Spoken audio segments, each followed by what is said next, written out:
أعوذ بالله من الشيطان الرجيم.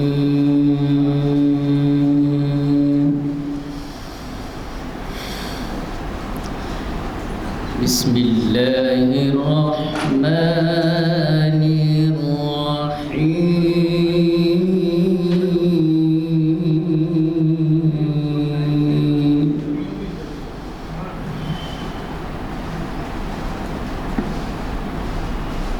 إنا أنزلناه في ليلة القدر وما أدراك ما ليلة القدر.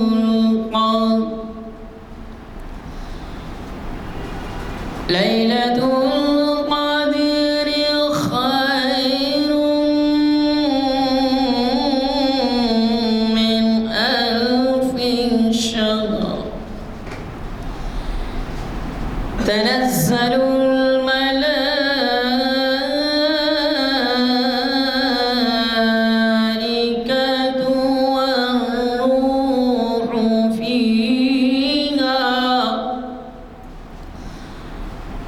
والروح فيها بإذن ربهم كل أمر. سلام هي حتى مطلع الفجر. صدق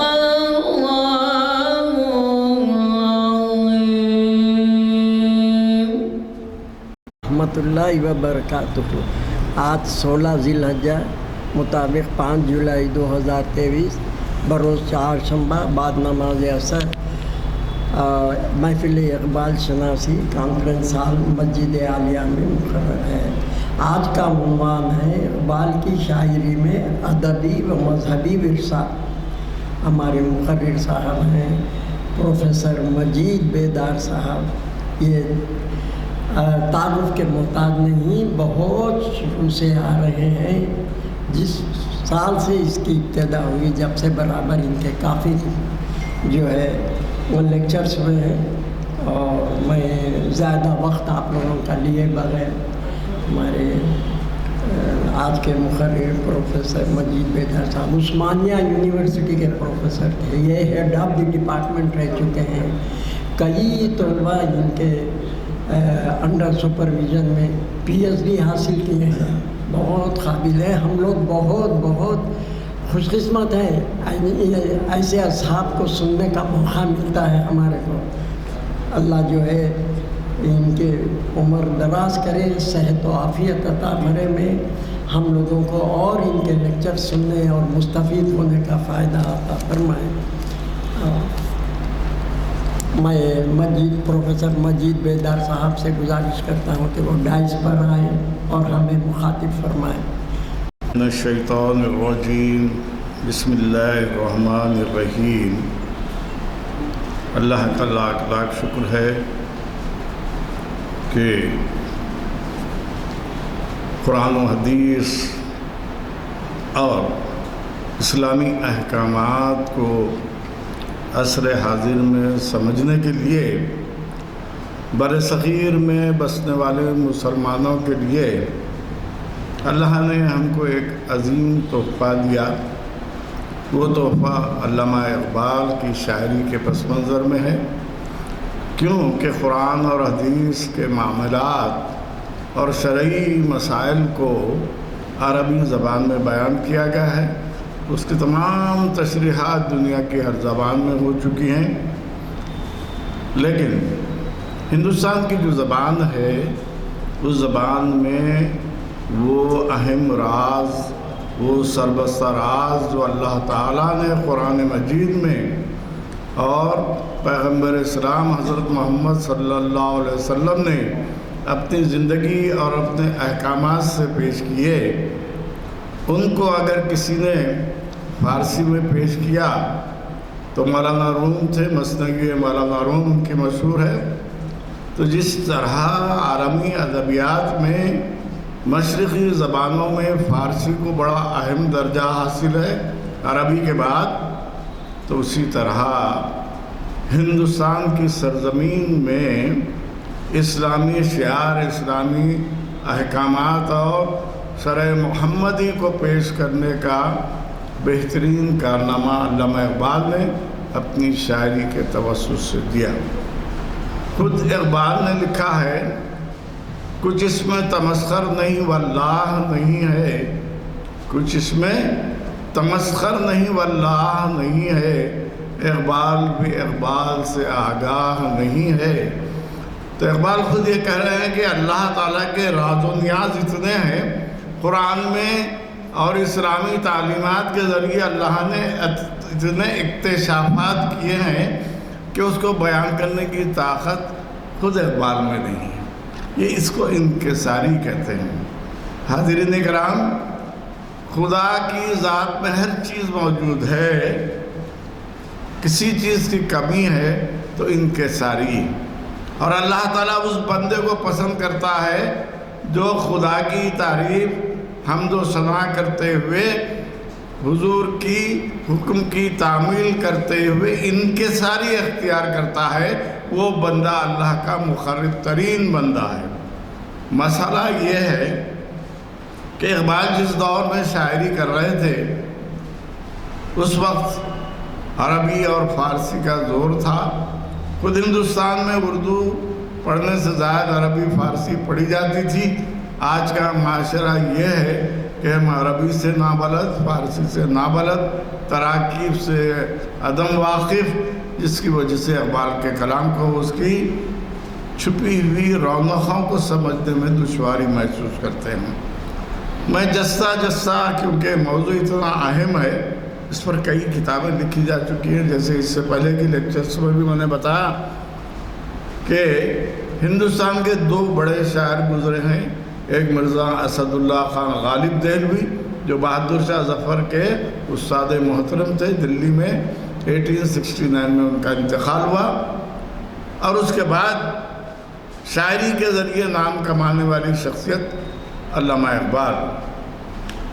علامہ اقبال کے شعر و ادب پر، ان کے کارناموں پر اب تک اردو زبان میں 1800 کتابیں لکھی جا چکی ہیں، اور غالب کی شاعری اور ان کے افکار پر 1600 کتابیں ہیں۔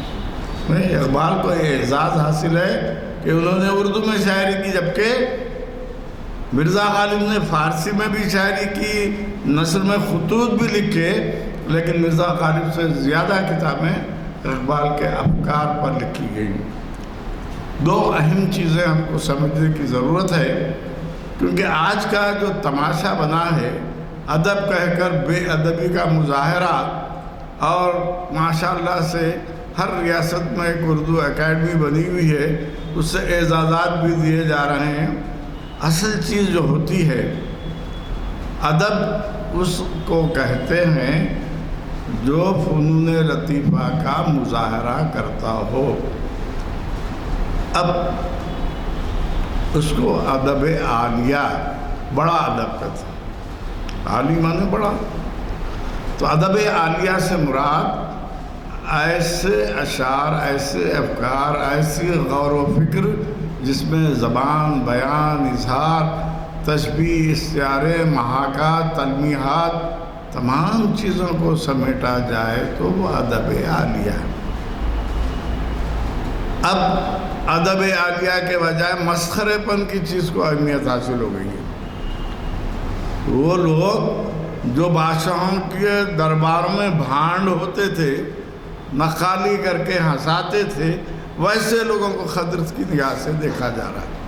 یہ ہماری فلمی دنیا ہو یا جو بھی ہو، یہ سب بھانڈ لوگ ہیں۔ اگر یہ اعلان کر دیا جائے کہ ہندوستان کا سب سے بڑا سائنٹسٹ، اس کا لیکچر ہے، تو 100 لوگ جمع نہیں ہوں گے۔ اس کے بجائے یہ اعلان کر دیا جائے کہ شاہ رخ خان آ رہے ہیں، پورا شہر ٹوٹ پڑے گا۔ تو کون ہے؟ ایک بھانڈ ہے، نقال ہے۔ ہمارے ادب میں خرابی آنے کی سب سے بڑی وجہ یہ ہے کہ ہم حقیقت کو سمجھنے کے بجائے مجاز کے پیچھے دوڑیں، دکھاوے کے پیچھے دوڑیں۔ اقبال کی تمام تر شاعری، حالانکہ اقبال کے ناقدین نے یہ بھی کہا ہے اقبال زبان کے شاعر نہیں ہے۔ بھئی یہ زبان کیا ہوتی ہے؟ ہم تو ابھی بقرعید منا چکے ہیں، پایا زبان کے ہم بڑے عادی ہیں، تو زبان کہتے کس کو ہیں؟ زبان کہتے کس کو ہیں؟ جیسے ہماری ٹی وی میں یا جو ہے نیوز میں جو زبان ہے، کیا وہ زبان ہے؟ زبان کی ایک قواعد ہوتی ہے، اس کا ایک اصول ہوتا ہے۔ اگر صیغہ تعظیمی اردو سے نکال دیا جائے تو اردو بھونڈی ہو جائے گی۔ کسی کو عزت دینا ہے تو آپ کہیں گے، تم نہیں کہیں گے۔ تو یہ اردو زبان کا اعزاز ہے، یہ وقار ہے، دنیا کی اہم زبانوں میں سے ایک زبان ہے۔ تو زبان کا مطلب وہ معیاری طریقے جو ہم سے پہلے کے شاعروں نے، ادیبوں نے اور یہ زبان جاننے والوں نے مقرر کیے ہیں، اس کو اختیار کیا جائے تو وہ زبان، وہ شاعری ادب عالیہ کی نشانی سمجھی جاتی ہے۔ اقبال کے دور میں عربی شاعری بھی تھی، فارسی شاعری بھی تھی، ہندی شاعری بھی تھی، اور اقبال جس علاقے سے آئے وہاں سندھی شاعری بھی تھی۔ پھر آخر اقبال کو اتنا بڑا مقام کیوں ملا؟ شاعر مشرق کہا گیا، کیوں کہا گیا؟ زبان کے وہ سانچے، وہ ڈھانچے، اگر فرض کیجئے آج کا کوئی طالب علم کمپیوٹر پر بیٹھ کر کی بورڈ پہ ہاتھ رکھے اور وہ جو چاہے کی دبانا شروع کرے تو جو میٹر آپ چاہتے ہیں ملتا کیا؟ ممکن نہیں۔ اس کو جب تک کہ کی بورڈ پر پورا عبور نہ ہو، اباؤٹ مارنا ہے تو پہلے اے مارے گا، بی مارے گا، او مارے گا، یو اور ٹی، تب وہ اباؤٹ آئے گا۔ اے سی ایم این پورے الفابیٹ مارے گا تو مطلب کیا ہوا؟ کسی بھی چیز کو سلیقے سے، سسٹمیٹک طریقے سے پیش کیا جائے، وہ نثر میں بھی ادب ہوتا ہے، شاعری میں بھی۔ علامہ اقبال لازمی ہے ایک ایسے فرد واحد تھے جن کو اللہ نے بے شمار صلاحیتوں سے نوازا تھا۔ جب علامہ اقبال کو انگریزوں نے سر کا خطاب دینا چاہا تو اقبال نے لینے سے انکار کر دیا، کہا کہ جب تک میرے استاد کو آپ انعام نہیں دیں گے میں نہیں لوں گا۔ یہ کیا بات ہے؟ آج کون استاد کی عزت کرنے موجود ہے بتائیے؟ وہ سرشت میں تھی۔ سیرت نبوی کی وہ خصوصیات، اپنے بڑوں کا، اپنے اساتذہ کا عزت کرنے کا جذبہ، وہ جذبے کا عکس ان کی پوری شاعری میں دکھائی دیتا ہے۔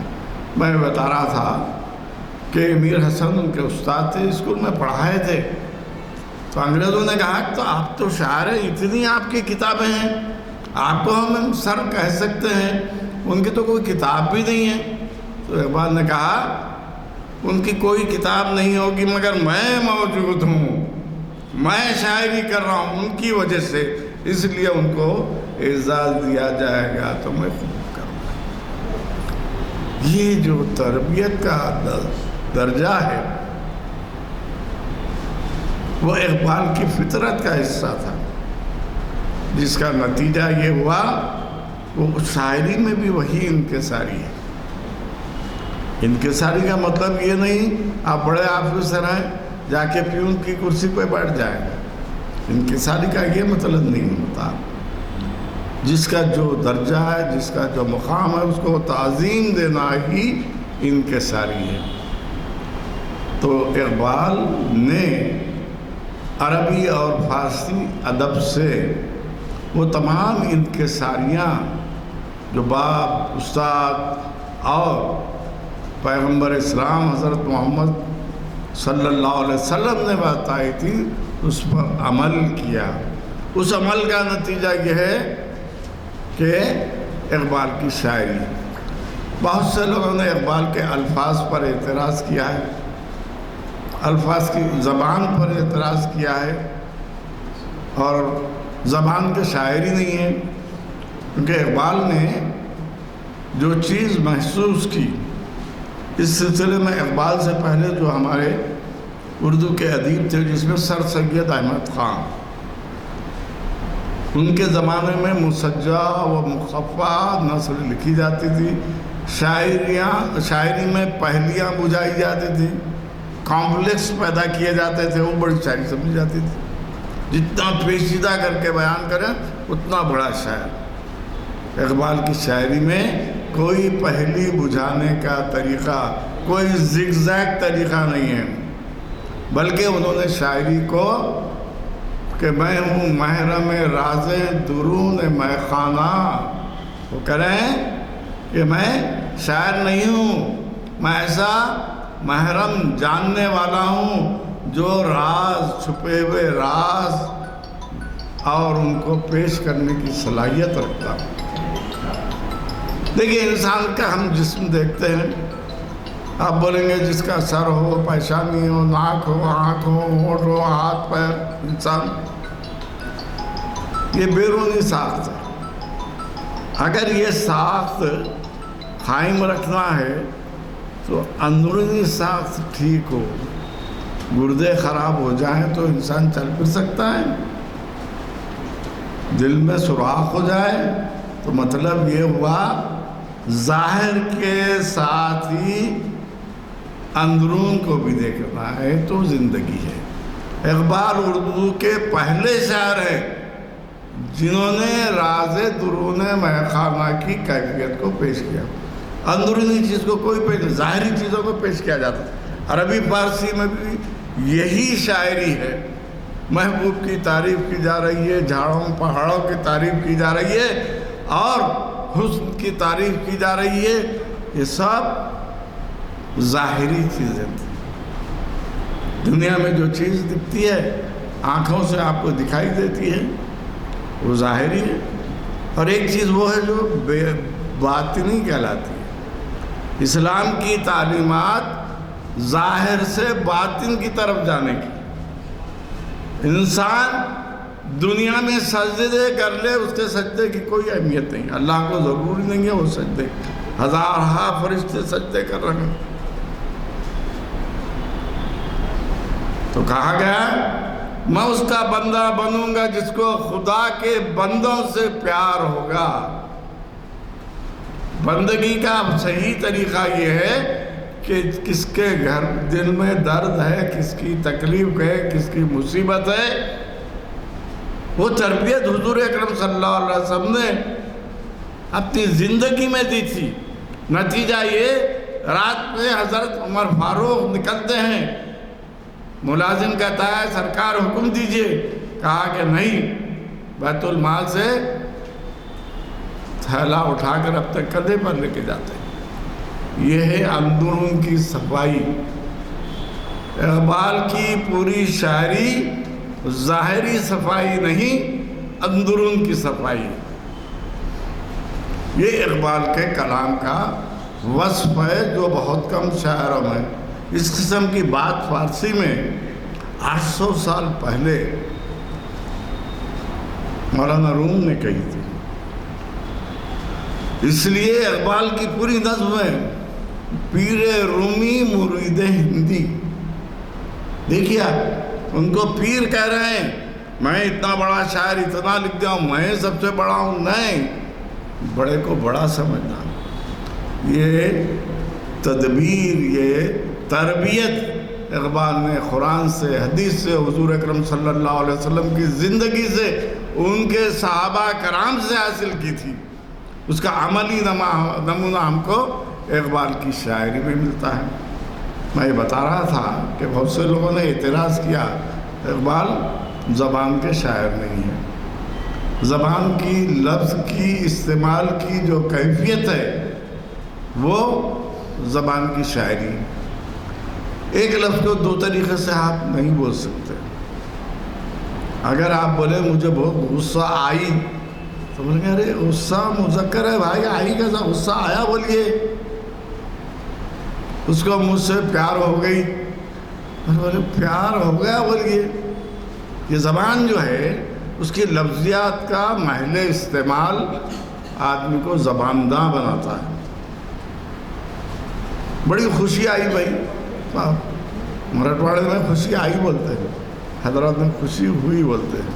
تو یہ جو ترکیبیں ہیں, علامہ اقبال نے اپنی شاعری کو زبان کی شاعری میں, عمل کی شاعری, اقبال کی پوری شاعری تو نہ مٹ جائے گا ایران کے مٹ جانے سے, نشہ میں کو تعلق نہیں پیمانے سے.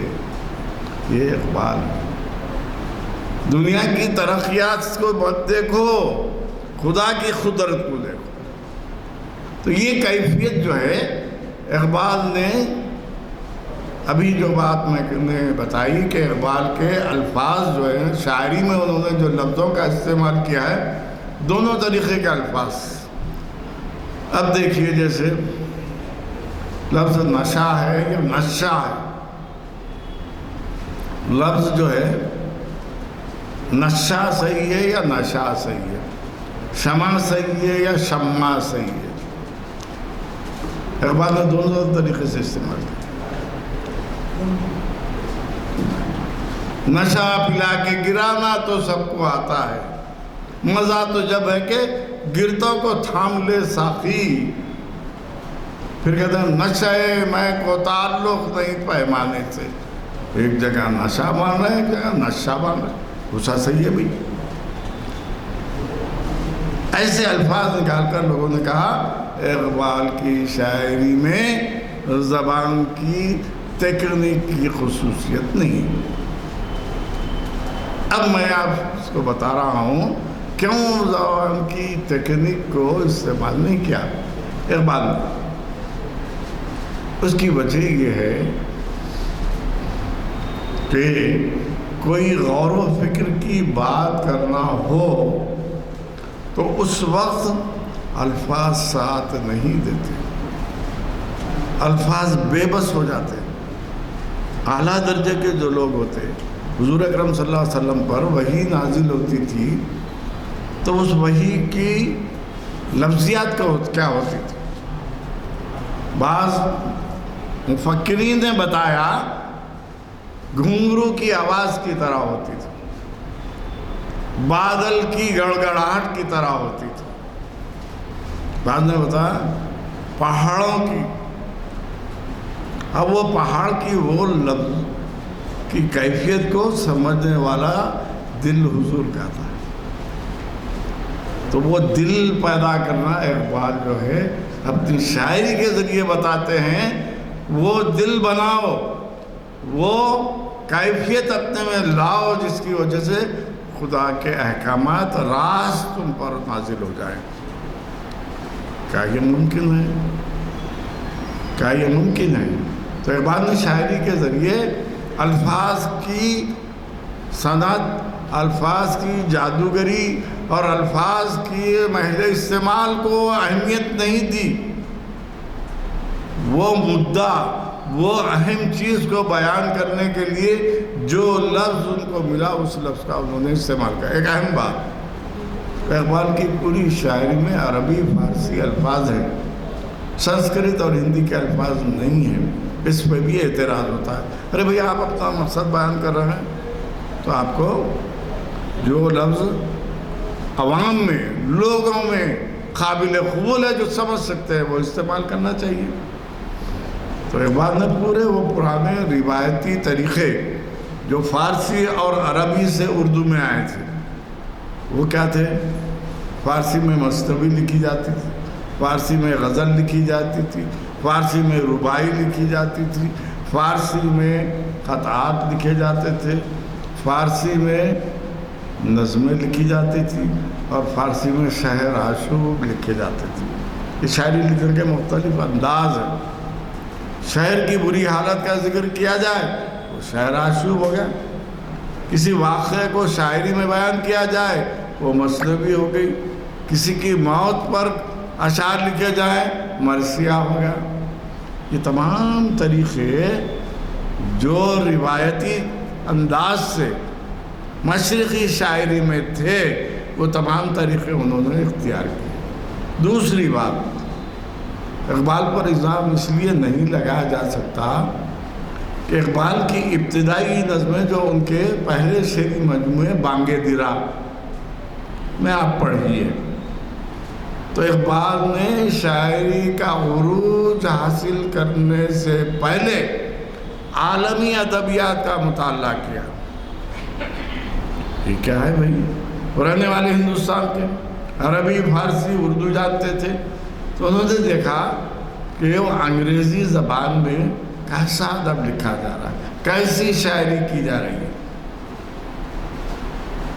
نتیجہ ہے بانگ درا میں کئی انگریزی شاعروں کی نظموں کے اردو ترجمے ہیں۔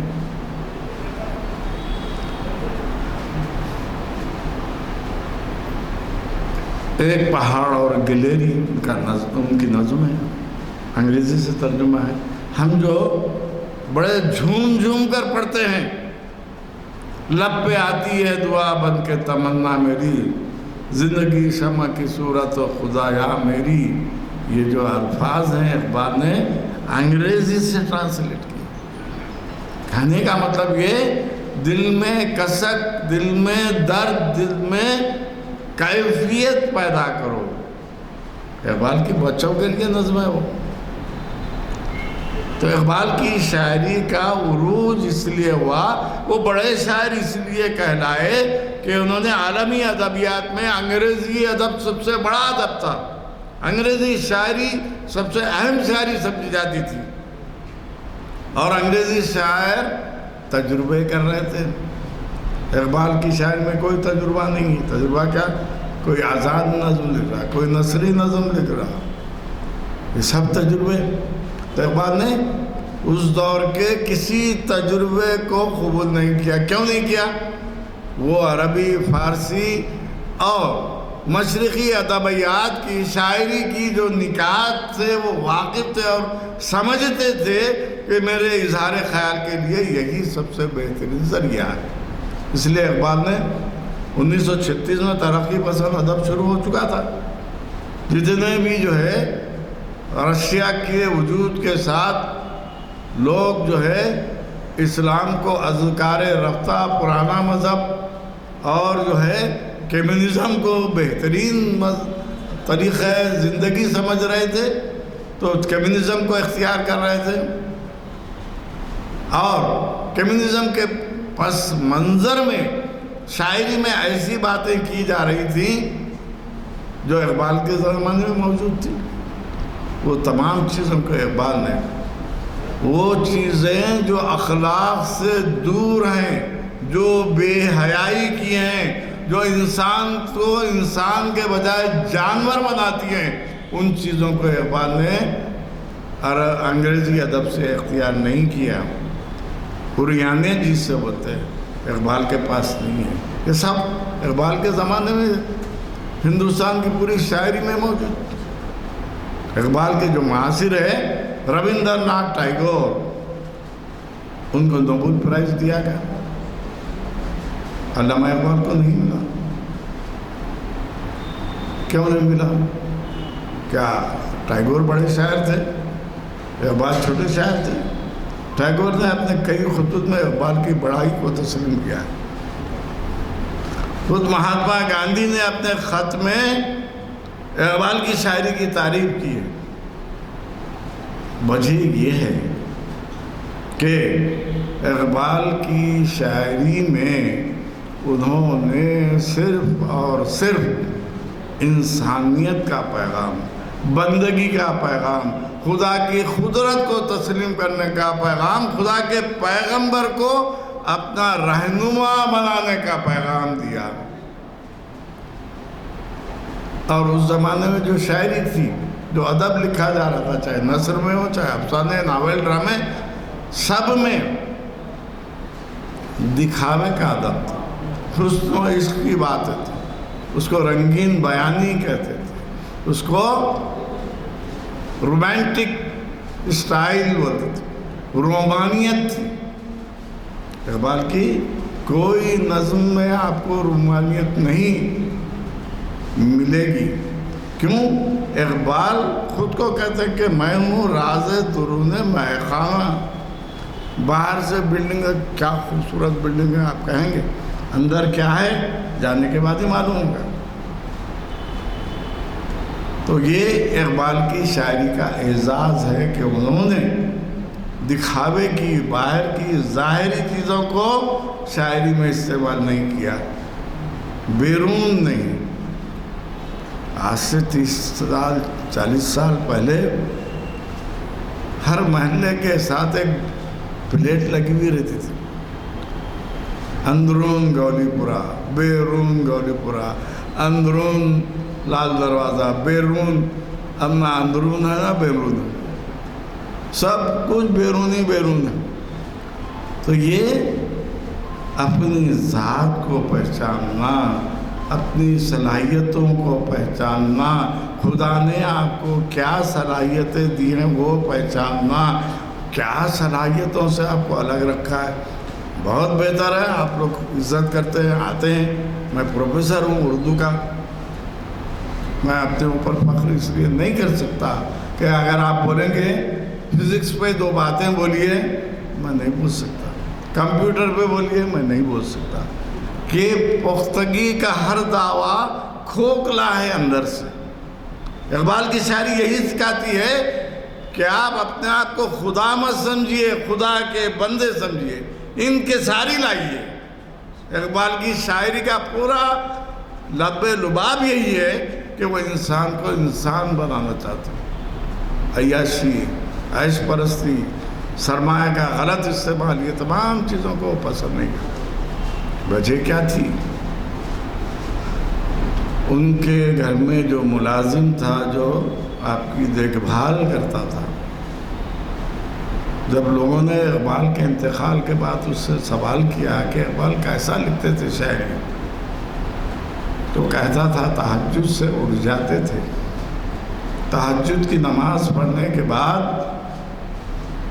فجر کی نماز کے بعد تلاوت کلام پاک پر مصروف ہو جاتے، پڑھتے پڑھتے قرآن کو بند کر کے لکھنا شروع کرتے۔ تو اقبال کی شاعری میں قرآن کا اثر آئے گا کہ نہیں؟ یہی حیدرآباد ہے جس کے ہم واسی ہیں۔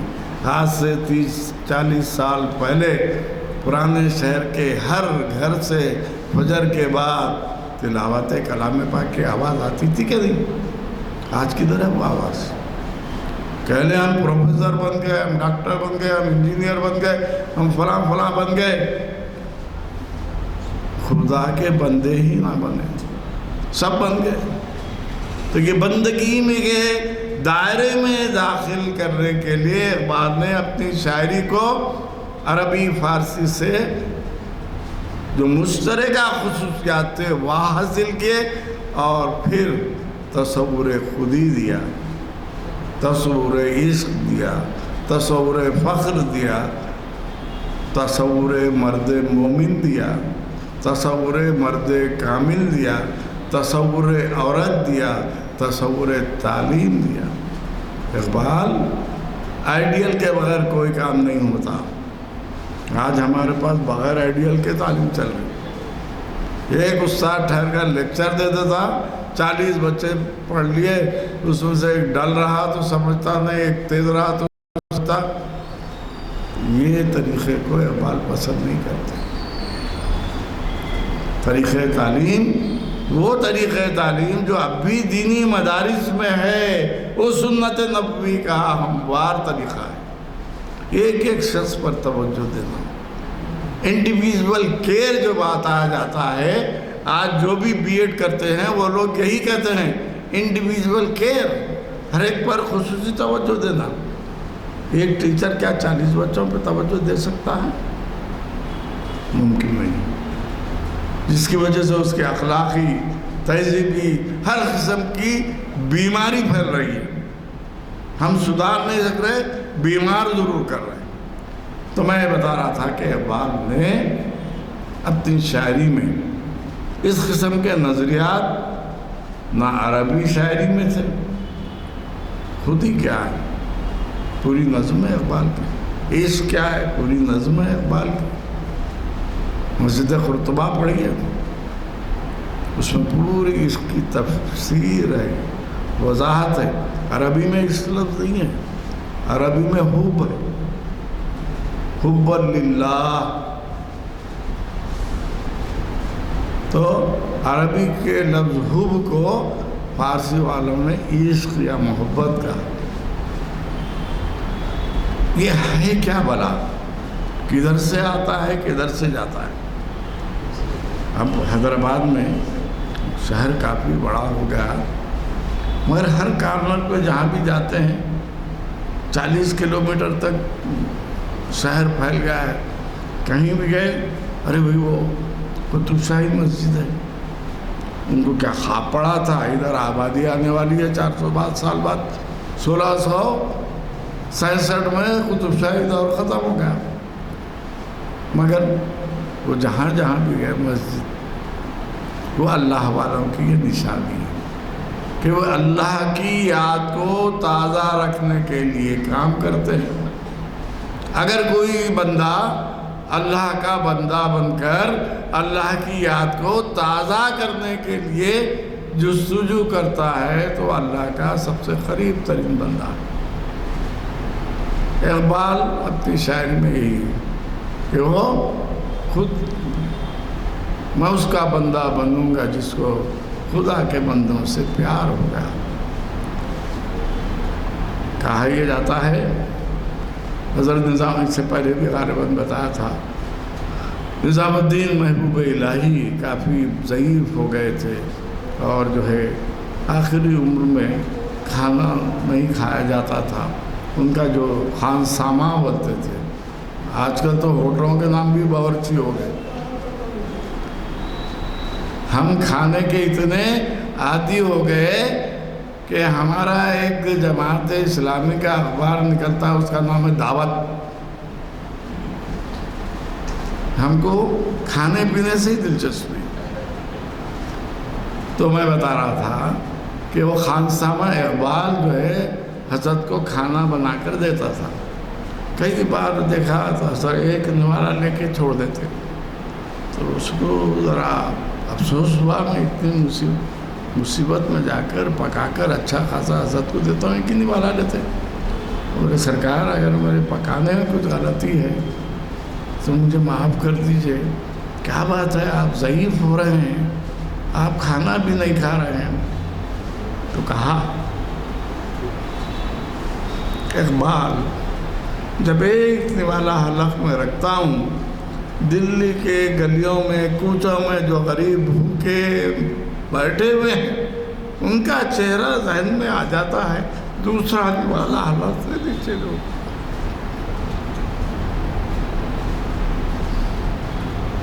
یہ شخصیت کی مزار پر جا کر علامہ اقبال نے نظم لکھی، حضرت محبوب الہی کے بارگاہ میں جا کر کیوں لکھی؟ ان میں وہ خصوصیات تھی جو قرآن کی، حدیث کی، رسول کی خصوصیات تھیں۔ تو اقبال اپنی شاعری کے ذریعے یہ بتانا چاہتے ہیں کہ آپ کسی کو خوش کرنے کے لیے بیجا تعریف مبالغہ مت کیجئے، جو بھی لکھیے خدا اور رسول کی مدحت میں لکھیے، انسان کو انسان بنانے کے لکھیے۔ یہ لکھنے کا انداز اقبال کی شاعری میں ہے، اس لیے ان کے الفاظ کیا ہے، ہم کو اس کی ضرورت ہے۔ ہم کو مقصد سے اب فرض کیجئے کسی جو ہے ایم اے کے انگریزی کے پروفیسر کو بولے وہ جو بھی لکھ دے گا بہترین زبان ہوگی، اس کے بجائے کوئی ڈاکٹر کو بولیں گے میرا دل کا آپریشن، میرا آنکھ کا آپریشن کیسا کرے، تو وہ زبان کو نہیں دیکھتا، جو ہے حقیقت ہے وہ بیان کرے گا، وہاں لفظوں کی اہمیت نہیں ہوتی۔ جہاں دل کا معاملہ ہے وہاں زبان الفاظ کی ضرورت نہیں ہوتی۔ کہا جاتا ہے حضرت موسیٰ علیہ السلام ایک راستے سے گزر رہے تھے، ایک بچہ بیٹھ کر کہہ رہا تھا، اے اللہ تو کہاں ہے؟ تو آئے تو میں تیری چوٹی ڈال دوں گا، تیری مانگ سنواروں گا، تجھے نہلاؤں گا، تجھے اچھے کپڑے پہناؤں گا۔ تو موسیٰ نے سن کے کہا، کمبخت یہ کیا باتیں کہہ رہا ہے، یہ کیا باتیں کہہ رہا ہے، خدا کے لیے کہتے ہیں۔ تھوڑی دیر کے بعد وحی نازل ہوئی، موسیٰ تم نے ہمارے ایک چاہنے والے کا دل دکھایا ہے،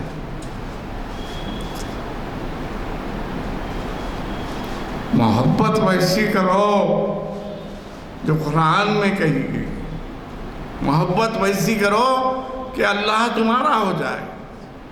یہ فلسفہ سمجھانے کے لیے اقبال نے اردو میں بھی شاعری کی اور فارسی میں۔ بانگ درا، ضرب کلیم، بال جبریل، یہ ان کی اردو کی کتابیں ہیں، شاعری ہے۔ آخر کیا بات تھی، وہ کیوں شاعری کے استعمال کی؟ نثر میں لکھ سکتے تھے، خطوط ہیں ان کے، کلیات اقبال 4 جلدوں میں ہیں، نثر میں بھی لکھا انہوں نے، پھر شاعری کیوں اختیار کی؟ اقبال نے خود کہا ہے، دل سے جو بات نکلتی ہے اثر رکھتی ہے، پر نہیں طاقت پرواز مگر رکھتی ہے۔ شاعری کا ایک مقام ہے، شاعری دلوں کو متاثر کرنے کا ذریعہ ہے، شاعری کے توسط سے آپ جو بات کہیں گے فوراً دل میں اتر جاتی ہے۔ اس لیے انہوں نے نثر کے بجائے شاعری کا بیان کرنے کے مختلف ذرائع۔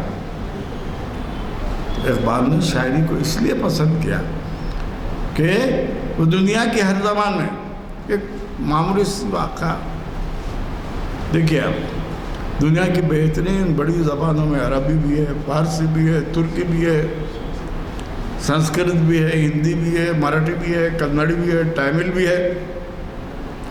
کہیں دنیا میں آپ نے تامل کا مشاعرہ ہوا سنے، عربی کا مشاعرہ ہوا سنے کیا؟ فارسی کا مشاعرہ ہوا سنے کیا؟ آپ لندن جائیے، امریکہ جائیے، اردو کے مشاعرے ہوتے ہیں، کامیاب ہوتے ہیں۔ کیوں؟ کہ اردو زبان میں متاثر کرنے کی شاعرانہ خصوصیت ہے۔ اس خصوصیت کو آپ جو بیان کریں وہ ایسا ہو کہ سامنے والا تڑپ اٹھے اور بولے کیا بات کہا ہے۔ اس لیے اقبال نے نثر کے بجائے شاعری کا واسطہ استعمال کیا۔ زود اثر ہے، فوراً اثر کرتی ہے، اور نثر کے جملے یاد نہیں ہو سکتے، ایک مصرع یاد ہو جاتا ہے، ایسا یاد ہوتا ہے کہ زندگی بھر آپ کو اس کو بول نہیں سکتے۔ تو یہ شاعری کا مزاج ہے، شاعری کی خصوصیت ہے۔ اقبال نے کہا خود کو پہچانو۔ ہم کتنے پہچاننے والے ہیں؟ ذرا کچھ اگر اس کو کیا آتا بولے فوراً کچھ نہ کچھ دوسرے پہ حملہ کرنے کے لیے تیار، قطعی غلط۔ ایک صاحب نے مسلسل میرے خلاف لکھنا شروع کر دیا، ہر مہینہ چلتا رہتا، ہمارے دوسروں کے خلاف لکھے تو انہوں نے کورٹ میں کیس کر دیا، وہ کیا میرے کو بھی بولے۔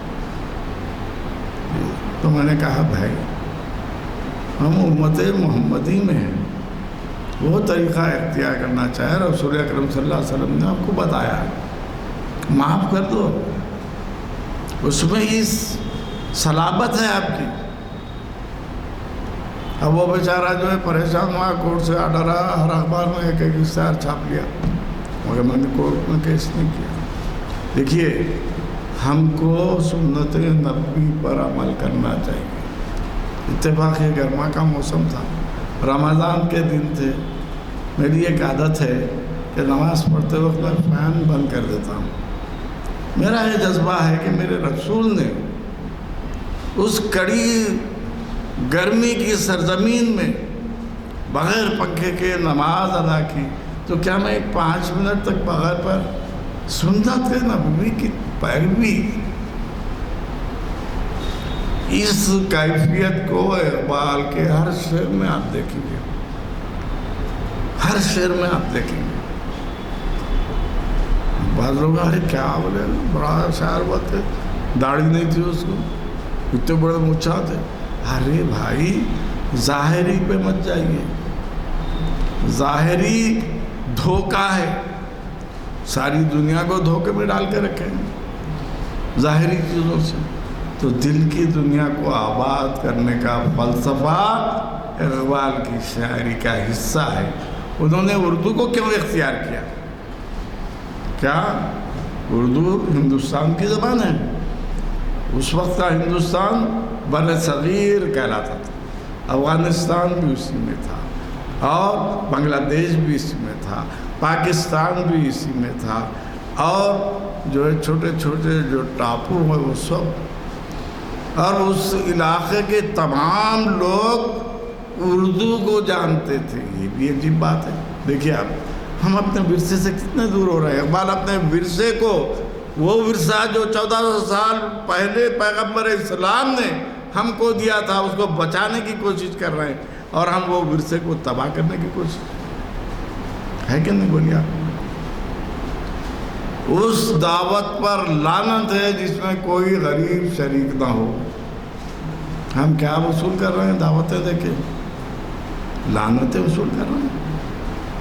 آتا ہماری کوئی دعوت میں غریب آدمی بلاتے ہیں، کھڑا کر دیتے باہر، تو بڑھا دو اس کو ہاتھ، کیا ہی وہ بھی غریب ہے، اس کا بھی پیٹ ہے۔ خیر، تو میں بتا رہا تھا کہ ظاہری چیزوں کو اہمیت دینا یہ یورپین طریقہ ہے، امریکی طریقہ ہے۔ جب سے دنیا میں ترقی ہوئی، اس کو انگریزی میں رینیسانس بولتے ہیں، اردو میں اس کو نشاط الثانیہ۔ کیا بلا ہے کہ بھئی یہ اقبال اس کے لندن گئے تھے، جرمنی گئے تھے، انگریزوں کی زندگیوں کو دیکھ چکے تھے،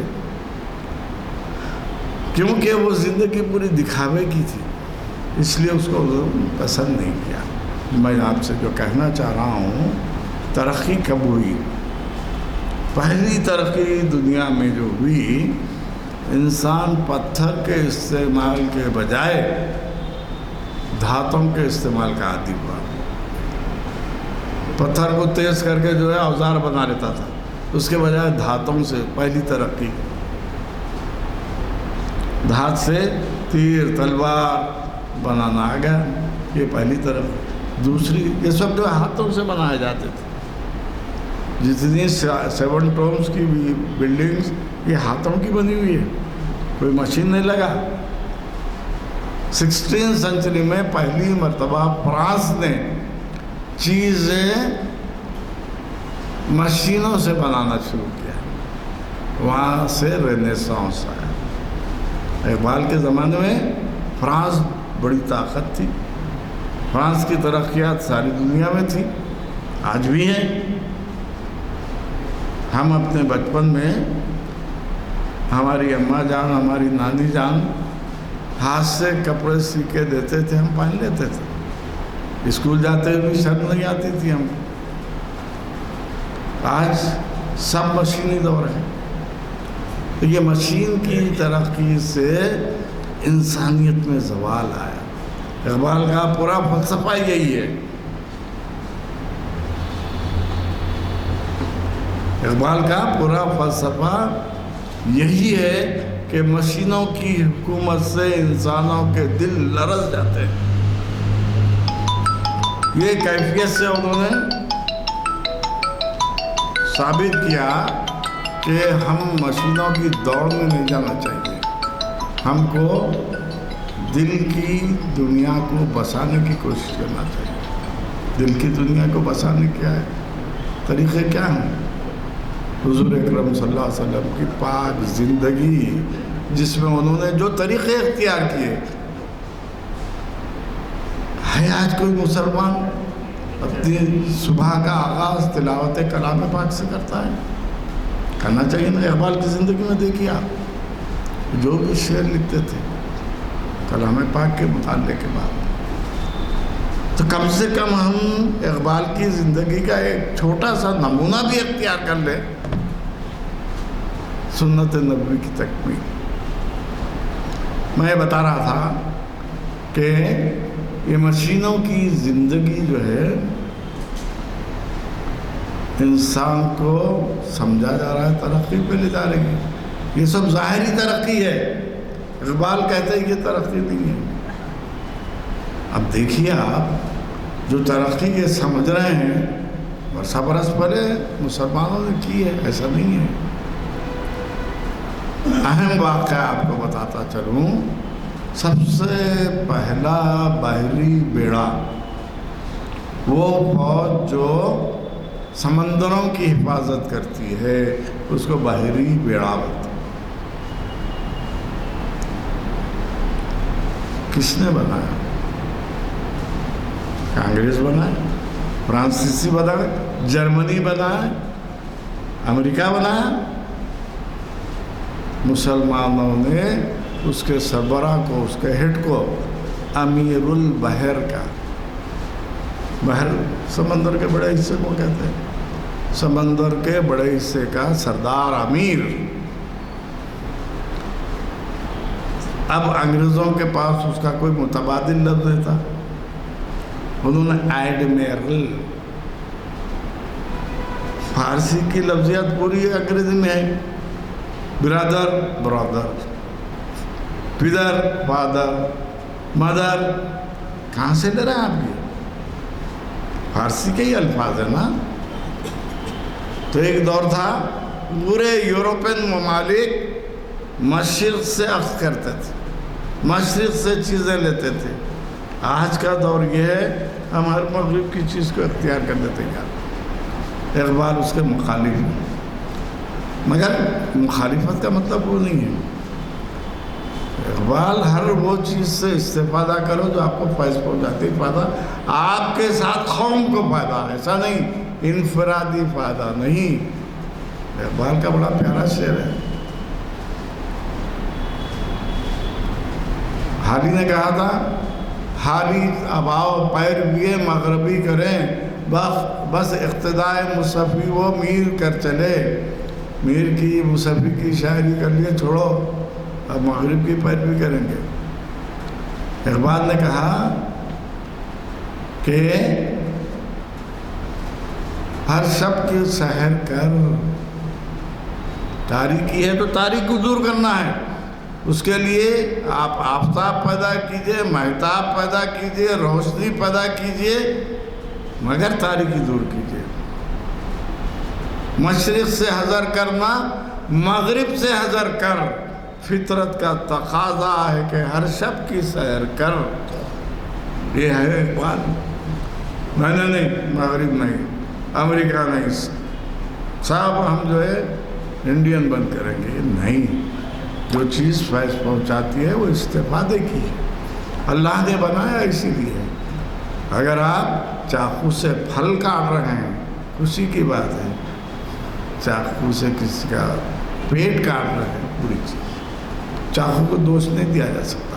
تو اقبال نے اپنی شاعری کے ذریعے یہ احساس دیا، یہ شاعری صرف حسن و عشق کی باتیں نہیں ہیں، شاعری صرف جو ہے مبالغے کی باتیں نہیں ہیں، شاعری صرف جو ہے اپنی تعریف و توصیف کی چیز نہیں ہے، اس میں اہم چیز جو ہے خدا، خدا کی صفات، رسول، رسول کی صفات، اور خدا نے جو نعمتیں آپ کو دی ہیں اس کا شکرانہ ادا کرنا اقبال کی شاعری۔ دیکھیے آپ، جب اقبال نے شکوہ لکھا، کفر کا فتویٰ دیا، جب جواب شکوہ لکھا تو لوگ حیرت میں پڑ گئے۔ تو کہنے کا مطلب کیا ہے؟ بندہ ہے، ایک بچہ ناراض ہو کے چلے جائے ماں سے تو کیا ماں گھر سے نکال دیتی ہے؟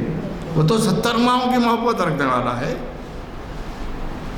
تو اقبال کی شاعری جو ہے، بعض لوگ کہتے ہیں وہ روایتی،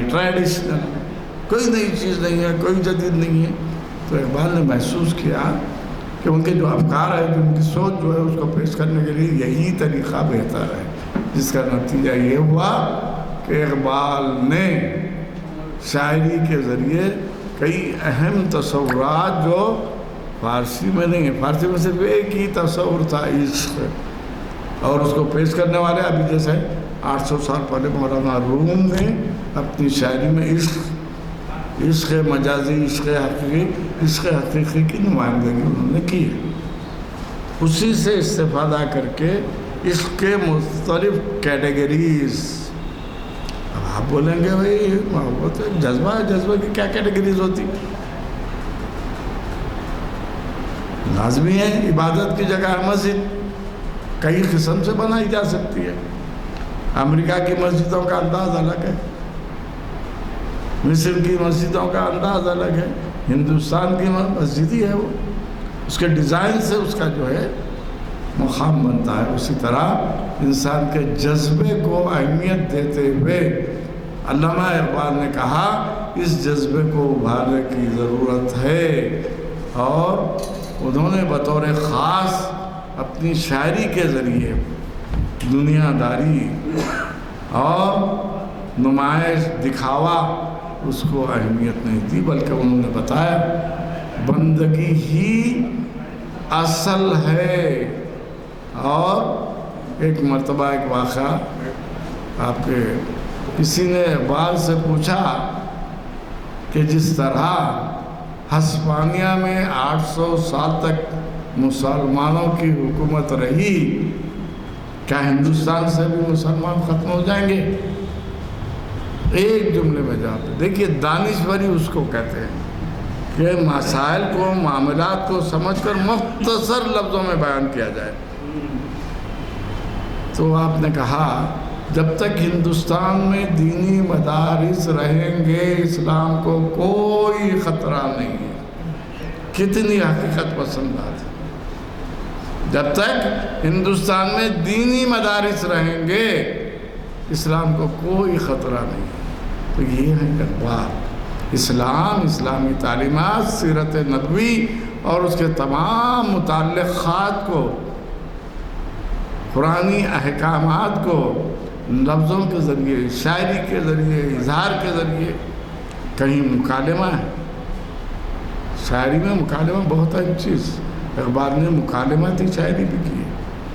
جبریل و ابلیس پڑھیے، ابلیس جبریل سے مکالمہ کرتا ہے، آخری شعر چونکا دینے والا ہے۔ شیطان کیا کہتا ہے جبریل سے؟ میں کھٹکتا ہوں دل یزداں میں کانٹے کی طرح، اور تو اللہ اللہ اللہ۔ تو ہم کوئی کام کرتے ہیں تو اپنے کو جانچ لینا چاہیے، ہم کھٹکنے کا کام کر رہے ہیں یہ اللہ پر راغب ہے، یہ اقبال کا فلسفہ ہے۔ بہرحال ہوتا یہ ہے کہ جس طرح کمپیوٹر چلتا ہے تو اس میں پرنٹنگ کا بھی سیکشن رہتا ہے، ٹائپ کا سیکشن بھی رہتا ہے۔ اللہ نے انسان کو دماغ ایسا دیا ہے، وہ کیا کیا کرے گا دنیا کی کوئی طاقت بتا نہیں سکتی۔ اقبال کو اللہ تعالیٰ نے ایسا دماغ دیا تھا کہ وہ اسلامی تعلیمات، اسلامی اصولوں کو پیش کرنے میں کامیاب رہے۔ اس لیے ہماری اردو شاعری کے ایک آئیڈیل نمائندہ شاعر کی حیثیت سے اقبال کے کلام کو اہمیت حاصل ہے۔ لیکن جو خرابی آ رہی ہے، نئی نسل دن بدن اردو سے بے نیاز، کوئی ترکیب بولے تو اس کو، ایک اہم واقعے کے بعد اتفاق یہ کہ جب میں 97 میں حیدرآباد آیا، اس زمانے میں حیدرآباد میں میڈیکل انجینئر کی پرائیویٹ کالجز نہیں تھیں، تو میرے رشتے کے جو بھائی بہنیں وغیرہ جا کے وہاں سے ڈینٹل، میڈیکل انجینئرنگ کر کے آئے۔ اتوار کا دن تھا، میں نے گھر میں دعوت دی۔ اس وقت میں لکڑی کے پل پہ رہتا تھا، حسینی مسجد کے اندر۔ اس کے بعد جو ہے میرے بچے نے ٹی وی کھولا تو فلم مغل اعظم لگی تھی۔ اب وہ ڈاکٹرز، انجینئرز، اور جو ہے فارماسسٹ سب بچے بیٹھے ہوئے ہیں جو ڈگریاں لے کے آئے، تو ہم خوشی میں گھر میں دعوت بھی کیے۔ تو گانا جو چل رہا تھا، بے کسب کرم کیجیے سرکار مدینہ، تو میں ایک ڈاکٹر سے پوچھا بیٹا یہ سرکار مدینہ کیا ہے؟ خاموش۔ دوسرا جو انجینئر ہو گیا تھا اس کو پوچھا بیٹا یہ سرکار مدینہ کیا ہے؟ خاموش۔ تیسرے فارمیسی جو کیے تھے وہ بھی خاموش۔ تو آخر میں جو ہے ایک نے کہا سرکار وہ تو گورنمنٹ، سرکار مدینہ ہو تو مدینے کی گورنمنٹ، یہ ہمارا مبلغ ہوگا، یہ ہم حضور کی مدحت میں لکھا ہوا وہ گیت جس میں حضور کو سرکار مدینہ، ہم مدینہ ہو تو گورنمنٹ کی بندی، گورنمنٹ کی حکومت سمجھ رہے ہیں۔ تو یہ جو ہم اپنی تہذیب سے دور کر رہے ہیں، اقبال کو پڑھنا اسلام سے، تہذیب سے، اخلاق سے، شائستگی سے قریب ہونا ہے۔ اس لیے بچوں میں یہ عادت ڈالیے، بچوں میں یہ خصوصیات پیدا کیجیے۔ حاضرین کرام، موضوع میرا ایسا رہتا ہے کہ میں اشعار کی مثالیں کم دیتا ہوں۔ مقصد یہ ہوتا ہے کہ بڑا اچھا شعر ہے اقبال کا، گفتار کا غازی بن تو گیا، کردار کا غازی بن نہ سکا۔ تو ہم لوگ گفتار کے غازی ہیں، ہم کو کردار کے غازی بننے کی ضرورت ہے۔ وہ کردار جو حضرت سیدنا علی علیہ الرحمہ کا ہے، وہ کردار جو سیدنا محمد مصطفیٰ صلی اللہ علیہ وسلم کا، وہ کردار جو سیدنا امام حسن و امام حسین کا ہے، وہ کردار لانے کی ہم کو ضرورت ہے۔ اقبال اپنی شاعری کے ذریعے وہی میسیج، وہی پیام ہم کو دیتے ہیں۔